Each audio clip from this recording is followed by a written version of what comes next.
comme je m'attendais, parce que je sais que vous êtes dans un lobby israélien, je vais vous prendre une petite déclaration de David Ben Gurion, certainement une source que vous allez respecter, qui disait, donc c'est le fondateur de l'État d'Israël en 1948, qui disait « Si j'étais un leader arabe, je ne signerais jamais un accord avec Israël, c'est normal, nous avons pris leur pays, ils ne voient qu'une seule chose, nous sommes venus et nous avons volé leurs terres, pourquoi devraient-ils accepter cela ?» Ça, c'est la réalité de ce que pensent les dirigeants d'Israël. Et ici, on est juste dans un show pour la télévision. Oui, certainement. Mais j'aimerais réagir à la question que vous avez posée. Est-ce que les choses vont changer avec Obama? Je pense qu'il faut être nuancé et qu'il y a un aspect positif. Moi, je reçois énormément de questions sur mon site internet. Obama suscite beaucoup d'espoir. Et l'aspect positif, je pense, c'est que ça n'est pas du tout sans valeur qu'aux États-Unis, avec toute leur histoire raciste, un noir ait été élu à la présidence. C'est une avancée, c'est important. Aussi positif, Obama a été élu parce qu'il a proposé un changement. Il est apparu, en tout cas, comme refusant Bush et le militarisme et la guerre et tout ça. Donc ça, je trouve extrêmement positif. Le problème, c'est que avant que les gens votent pour Obama, Wall Street avait voté pour Obama. C'est-à-dire que vous savez qu'aux États-Unis, les multinationales mettent de l'argent sur les candidats régulièrement. Pour être élu président des États-Unis, il faut recevoir des centaines de millions de dollars. La campagne électorale coûte horriblement cher. Ce n'est pas vraiment démocratique d'ailleurs comme système politique. Et il faut se demander à qui les multinationales ont donné le plus d'argent. Pas à McCain, pas à Clinton, à Obama. Donc le problème, c'est que les gens maintenant, avec la crise, ils ont voté Obama pour qu'on les sauve des banques. Le problème, c'est que les banques aussi ont voté Obama.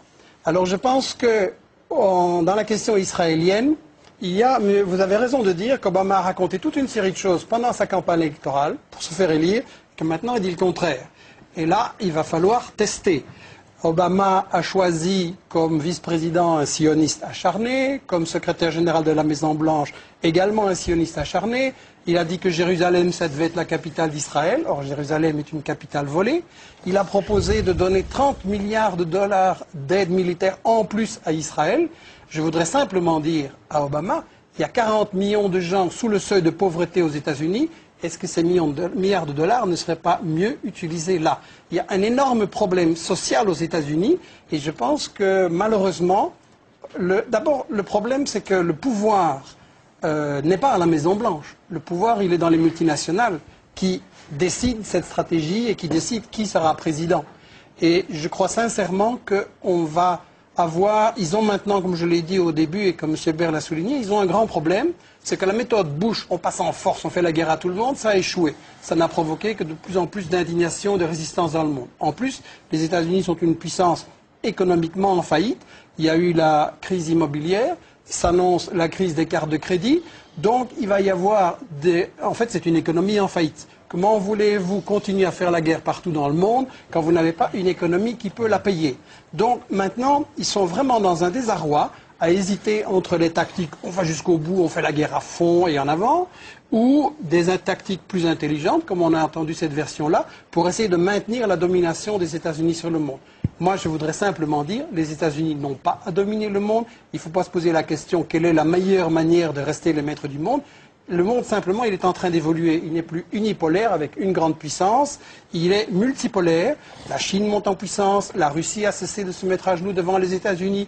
Le Brésil, l'Inde, etc. sont aussi des puissances qui essayent de monter. L'Amérique latine essaye de se libérer. Ça, c'est un monde multipolaire. Je ne dis pas que c'est un miracle. La question riche-pauvre va rester là-dedans. Il restera plein de problèmes. Mais à mon avis, c'est mieux pour résoudre les problèmes du monde, qu'il n'y ait plus un gendarme du monde qui, chaque fois qu'il y a un pays qui veut mener une politique indépendante, vient militairement l'attaquer. Sur l'Irak, que va-t-il advenir de l'Irak une fois que les Américains seront partis? Ils ont annoncé leur départ pendant 3 ans. Déjà, George Bush l'avait annoncé. Robert Baird, l'Irak, qu'est-ce que ça deviendra? Soit la partition du pays, ou une guerre civile, les chiites, les Kurdes et les sunnites. Soit une guerre civile. Soit devenir une puissance dans l'orbite de l'Iran aussi. L'Irak est fini. De toute façon. Une telle dimension d'imprévisibilité, d'un côté, on peut considérer que la baisse de la violence en Irak est due au fait que la politique américaine est en train de l'emporter. et ça a des aspects tout à fait vrais. De l'autre côté, on peut dire que les acteurs réels de la scène irakienne se mettent en position en attendant que les Américains s'en aillent pour se confronter dans la bataille définitive. Ce qui est quand même marquant dans l'histoire longue de l'Irak au XXe siècle, c'est qu'il a existé des forces centralisatrices qui ont imposé au reste du pays leur domination. Et apparemment, quand même, il est en train de se reconstituer maintenant une force centralisatrice en Irak. Alors, probablement les Kurdes en seront victimes à moyen terme, surtout que les voisins turcs et iraniens ne demandent que ça, c'est qu'on arrête l'autonomie kurde. Et on peut penser aussi qu'un pouvoir chiite, mais relativement indépendant de l'Iran, peut se mettre en place en Irak. Avec, je pense, dans les prochaines années, l'avènement, mais là ce n'est qu'un pronostic géopolitique d'un Kurdistan non plus seulement autonome, mais indépendant. Avec sans aucun doute des heurts extrêmement graves et violents qui ont déjà commencé d'ailleurs, avec la Turquie, mais également l'Iran, surtout la Turquie. Mais je pense qu'on néglige la puissance revendicatrice et nationaliste des Kurdes, qui sont plusieurs millions en Irak, qui sont une trentaine de millions dans le monde entier, étalés sur 5 pays différents. Et je pense réellement qu'on verra l'avènement de cette indépendance kurde. Michel Collomb, sur l'Irak elle-même Mais écoutez, quand je suis allé, au moment où Bush a commencé à menacer l'Irak en 2002,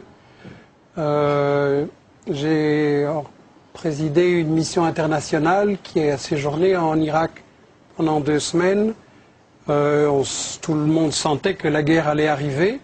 Et j'ai eu l'occasion de discuter avec beaucoup de gens, aussi bien des gens pour Saddam Hussein, parce que c'était une partie importante de la population, que des gens qui étaient contre lui. Et des deux côtés, on m'a dit, les Américains, ce qu'ils disent les Américains pour désigner les États-Unis, les Américains, ils peuvent entrer, mais ils ne sauront jamais comment sortir.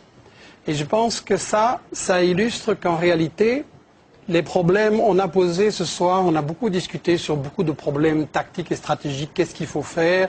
On a chanté les louanges d'Israël. J'aurais aimé qu'un Palestinien puisse venir apporter, rétablir la vérité historique par rapport à tout ça. Mais je pense qu'on reste toujours, on essaye de cacher qu'il s'agit de guerre économique.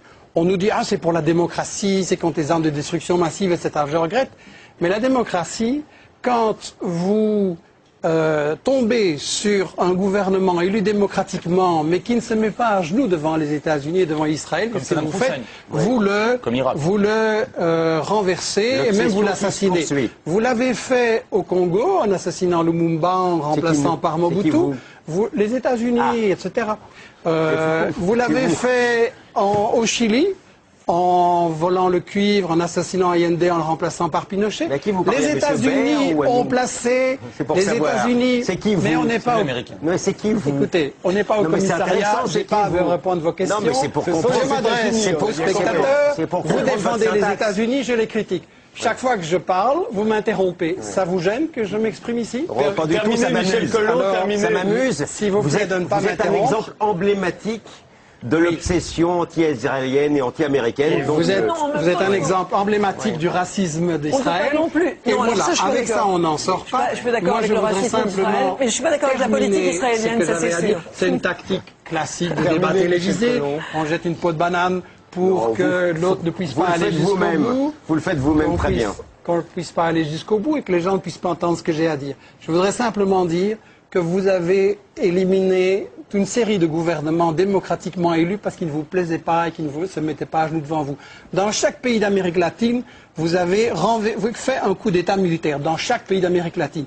Et au Moyen-Orient, excusez-moi, mais vos modèles, c'est l'Arabie Saoudite, le Koweït et des régimes pareils. Parlons-en alors de votre obsession de la démocratie. Je pense simplement, en matière de conclusion, que si on cesse d'intervenir en tant que grande puissance en disant le pétrole est à nous, le Moyen-Orient c'est à nous à décider ce qui s'y passe, les problèmes pourront progressivement se résoudre. Le malheur de l'Irak, c'est que la stratégie a été d'abord d'envahir de façon assez stupide, comme Bush qui n'avait pas pensé à ce qui allait se passer après, et ensuite, quand ils se sont rendus compte que ça ne marchait pas, ils ont dit délibérément, on pouvait le lire dans les revues militaires des États-Unis, il nous faut diviser l'Irak en 3, comme on l'a fait en Yougoslavie, provoquer une guerre civile entre les gens, et ça va être